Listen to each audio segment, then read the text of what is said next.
Amen. బలపరచువాడు ఆయన, నిన్ను కూడా బలపరుస్తాడు ఆయన.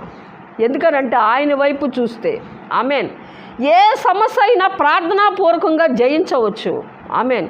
ప్రార్థనాపూర్వకంగా దేవుని కృప వల్ల ఏం చేశామంటే ప్రతి సమస్య ఆయన ఎదుటికి మీరు తెచ్చినట్టయితే ప్రతి సమస్యను దేవుడు సమభూమిగా మార్చుటకు ఆయన శక్తిమంతుడు. ఆమెన్.